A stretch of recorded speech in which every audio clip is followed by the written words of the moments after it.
तो first question है विच of the following is an implicit cost increasing proportion of डेब्ट of a company.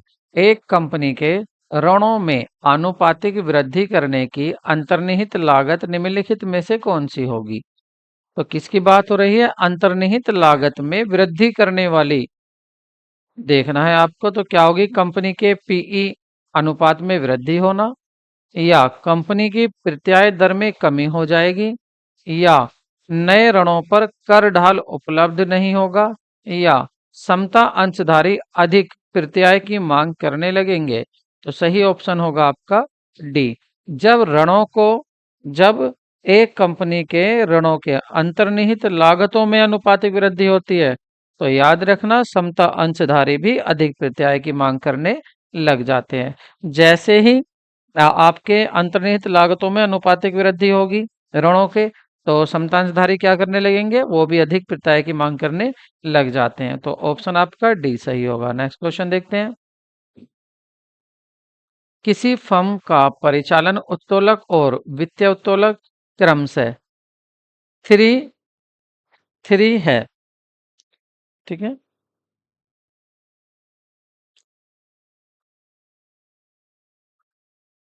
Three है और to है क्रमशः। यदि बिक्री 6% बढ़ती है तो कर पूर्व आय में वृद्धि होगी। प्रॉफिट बिफोर टैक्स में कितनी वृद्धि होगी। तो ये आपकी 30% इंक्रीज हो रहा है सेल में, तो इसका मतलब 33, ये आपकी 36 यहाँ पर वृद्धि हो जाएगी। ठीक है, नेक्स्ट क्वेश्चन देखते हैं। किसी फर्म के चालू वर्ष के वित्तीय विवरण पत्रों का उसी फर्म के पिछले वर्षों से निष्पादन से तुलना को कहा जाता है। तो प्रवृत्ति विश्लेषण कहा जाता है, क्षैतिज विश्लेषण कहा जाता है, या अंतर फर्म तुलना की- या कहा जाता है, या उपयुक्त में से कोई नहीं। तो सही ऑप्शन होगा आपका उपयुक्त में से कोई नहीं, D none of the above. किसी फर्म के चालू वर्ष के वित्तीय विवरणों पत्रों का उसी फर्म के पिछले वर्षों से निष्पादन करने को, तो उसको ना हॉरिजेंटल ना इंट्रा फर्म ना आपका ट्रेंड, उसको कहा जाता है आपका नन ऑफ द अबव, इनमें से कोई नहीं। नेक्स्ट क्वेश्चन देखते हैं। विनियोगों पर प्रत्यय की गणना किस प्रकार होती है। और सही ऑप्शन होगा आपका net profit into capital turnover ratio, into capital turnover ratio. तो इसका देख लीजिए कहाँ है, देखिए net profit ratio into capital turnover ratio शुरू में ही दिया हुआ है। नेक्स्ट क्वेश्चन देखते हैं। सुरक्षा उपांत की गणना किसके प्रयोग द्वारा होती है। Profit upon profit variable ratio, fix cost contribution, break even sale और सेल्स, या प्रॉफिट अपॉन सेल्स। तो सही ऑप्शन होगा आपका first, profit upon PV upon ratio. Next question देखते हैं। इक्विटी वित्त पोषण के ऊपर ऋण वित्त पोषण के लाभ किस स्थिति में उच्चतम हो सकते हैं। तो सही ऑप्शन होगा आपका उच्च सीमंत की दरें और निम्न गैर ब्याज का लाभ। नेक्स्ट क्वेश्चन देखते हैं। ऋण के स्वीकृति देने से पहले बैंकर द्वारा निम्नलिखित में से किस अनुपात को ध्यान में रखा जाता है। तो which of the following ratio are taken into consideration by the banker before sanitising loan. तो proprietary ratio, stock turnover ratio, डेब्ट टू इक्विटी रेशियो, या ऑल ऑफ द अबव। तो ये होगा डेब्ट to equity ratio. Next question देखते हैं। किसी तरलता संकट सूचित करने के लिए समुचित अनुपात है। Operating ratio, sales turnover ratio, current ratio, या एसिड टेस्ट रेशो। तो ये होगा आपका एसिड टेस्ट रेशो, जो कि तरलता संकट को सूचित करता है। लिक्विडिटी क्राइसिस, जो लिक्विडिटी क्राइसिस को दिखाता है। Next question. जब ऋण आवर्त टर्नओवर अनुपात 4 है, तो औसत वसूली अवधि क्या होगी? तो औसत अवधि वसूली होगी, तो इसके लिए इसका फॉर्मूला देखेंगे। देखिए औसत, अगर यहाँ औसत औसत वसूली अवधि की बात करें, वसूली अवधि, तो इसका फॉर्मूला क्या होगा? तो इसका फॉर्मूला होगा आपका 12 मंथ्स, 12 माह, अपॉन ऋण आवर्त अनुपात, डेब्ट टर्नओवर रेशो। तो 12 माह अपॉन 4 आ जाएगा यहाँ अनुपात, और 4 से इसको डिवाइड करेंगे तो ये आ जाएगा आपका 3। तो ऑप्शन सही क्या होगा आपका? सी। तो करेक्ट ऑप्शन आपका सी होगा। ठीक है, C is correct option. Okay, next question देखते हैं। यदि चालू अनुपात 2:1 है, कार्यशील पूंजी 60,000 है, तो चालू परिसंपत्ति का मूल्य क्या होगा? देखिए चालू अनुपात दिया हुआ है, तो यहाँ पर 2:1, तो यहाँ पर क्या करेंगे हम? 2:1 दिया हुआ है, करंट रेशो होता है आपका current asset upon current liability, और ये गिवन है आपका 2/1। इट मीन्स हम लेट कर सकते हैं, मान सकते हैं 2x हो गया आपका करंट एसेट, और x होगी आपकी करंट लाइबिलिटी। अब अगर हम इन दोनों में डिफरेंस करें, करंट वर्किंग कैपिटल का फॉर्मूला होता है current asset minus current liability.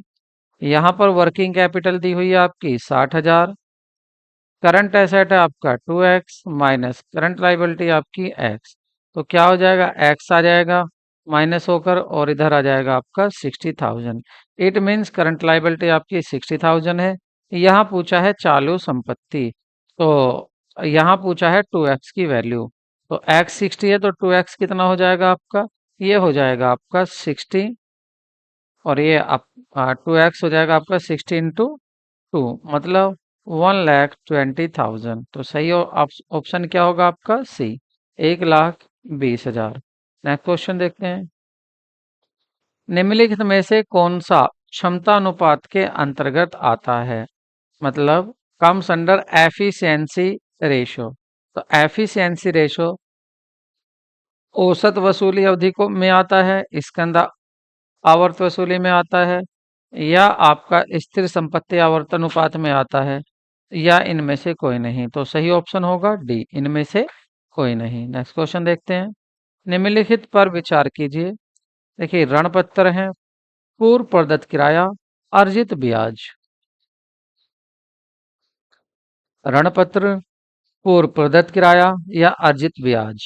ठीक है, अब आपको क्या करना है? इनके सीक्वेंस से देखना है।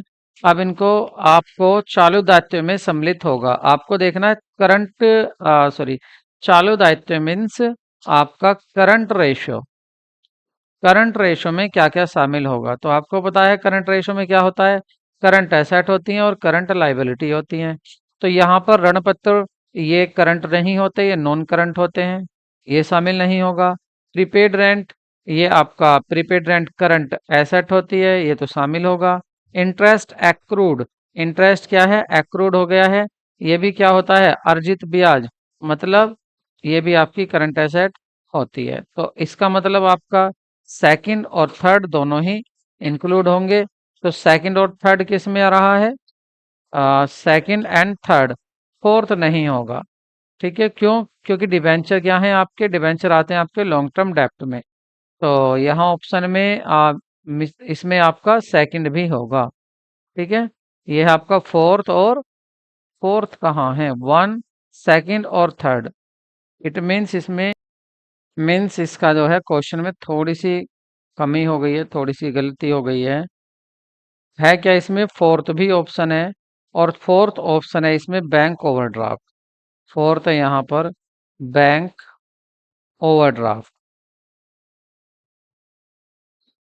ओवरड्राफ्ट।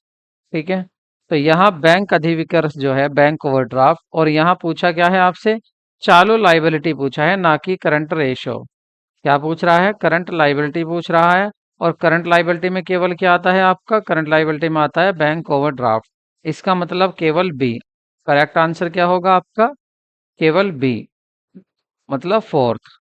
तो आपका बी ऑप्शन करेक्ट होगा। ठीक है, नेक्स्ट क्वेश्चन देखते हैं। एनपीबी तथा आईपीआर के अनुसार पूंजीगत बजटन में परियोजना श्रेणीकरण संबंधित विरोध किसका कारण उत्पन्न होता है? तो ऑप्शन है आपके size of disparity, time disparity, life disparity या ऑल ऑफ द अबव। तो सही ऑप्शन होगा आपका ऑल ऑफ द अबव, इन सभी में। ठीक है, नेक्स्ट क्वेश्चन देखते हैं।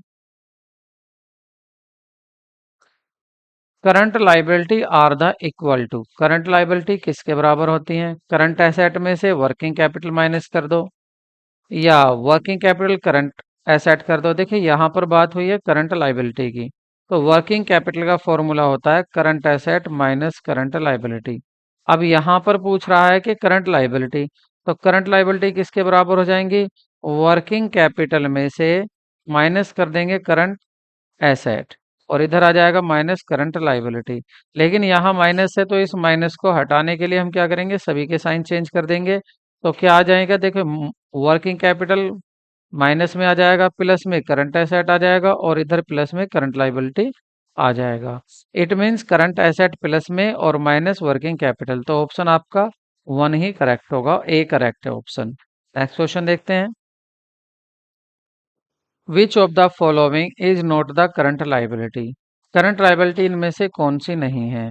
बैंक ओवरड्राफ्ट करंट लाइबिलिटी होती है, letter of credit, letter of credit, और आपका इनकम सैलरी, इनकम सैलरी,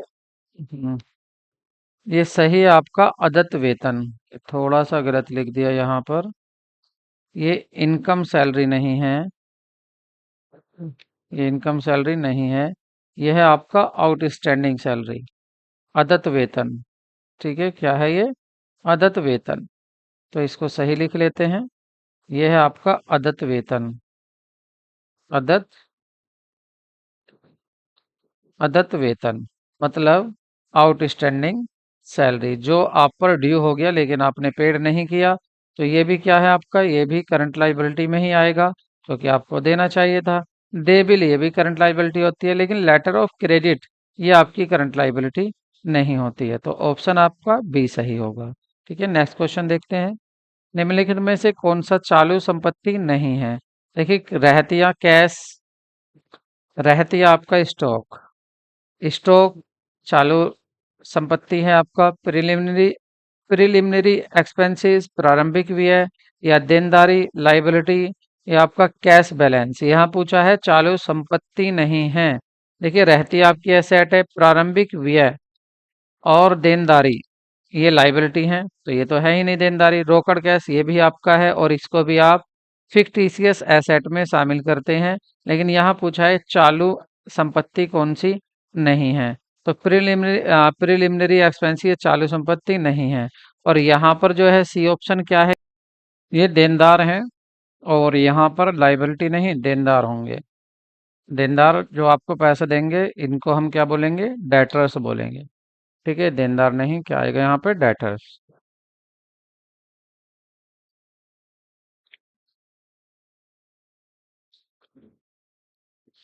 अब ऑप्शन देखिए, रहती है आपकी संपत्ति है, प्रारंभिक भी आपकी फिक्स एसेट होती है, टेंजिबल एसेट। तो इसने यही पूछा था कौन सा करंट एसेट नहीं है, तो ये करंट एसेट में नहीं आता, ये आपकी फिक्स एसेट मतलब नॉन करंट एसेट में आता है। ये देनदार आपकी करंट एसेट है, और ये भी आपका कैश बैलेंस ये भी करंट एसेट है। तो सही ऑप्शन आपका बी होगा। नेक्स्ट क्वेश्चन देखते हैं। चालू संपत्ति आ, निम्नलिखित अवधि में से किस अवधि में नकदी परिवर्तनीय होती है? जो आपकी करंट एसेट है उसको आप किस अवधि में कैश में कन्वर्ट कर देते हैं? 6 महीने में, 12 महीने में, 18 महीने में, या 24 महीने में? देखिए, सही आंसर तो ये होता है कि जो अकाउंटिंग साइकिल होता है, जो अकाउंटिंग साइकिल होता है। लेकिन यहाँ पर क्या है, इन्होंने ये नहीं लिखा accounting cycle. Generally accounting cycle जो माना जाता है वो 12 महीने का माना जाता है। तो ऑप्शन आपका बी सही होगा। ठीक है, अकाउंटिंग साइकिल 12 महीने का माना जाता है जनरली। यह जब दिया नहीं होता तो भी हम 12 महीने का ही लेते हैं। तो ऑप्शन आपका बी सही होगा। आप 12 महीने में करंट एसेट को कैश में कन्वर्ट कर सकते हैं, परिवर्तित कर सकते हैं। नेक्स्ट क्वेश्चन देखते हैं।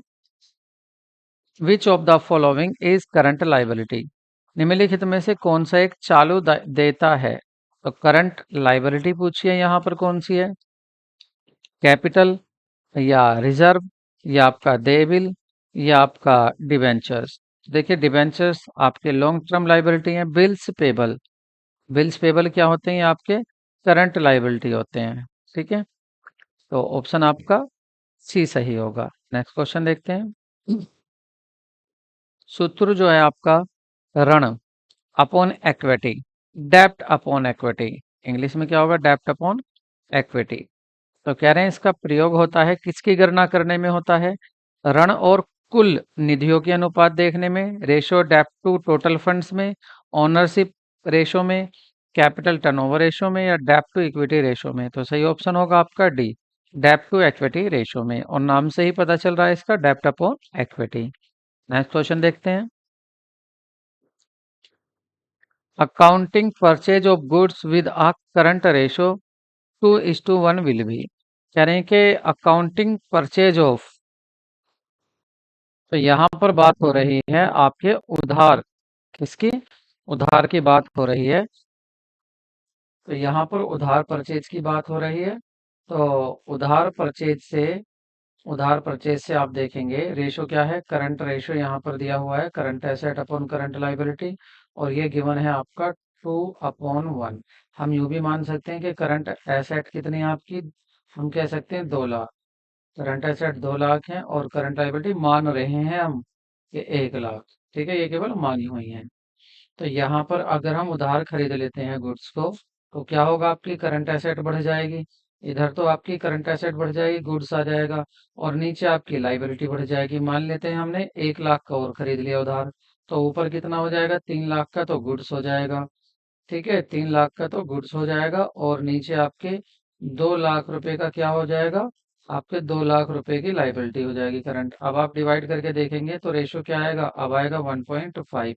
पहले कितना आ रहा था आपका? 2.1। तो आंसर क्या होगा? डिक्रीज हो जाएगा आपका करंट रेशो। ठीक है, तो आंसर होगा आपका decrease in current ratio. Next question देखते हैं। निम्नलिखित में से कौन सी चल संपत्ति नहीं है? सिंपल है, आपका फर्नीचर दी हुई है, ये चल संपत्ति नहीं होती। नेक्स्ट क्वेश्चन देखते हैं। लेनदारों का भुगतान का परिणाम क्या होगा?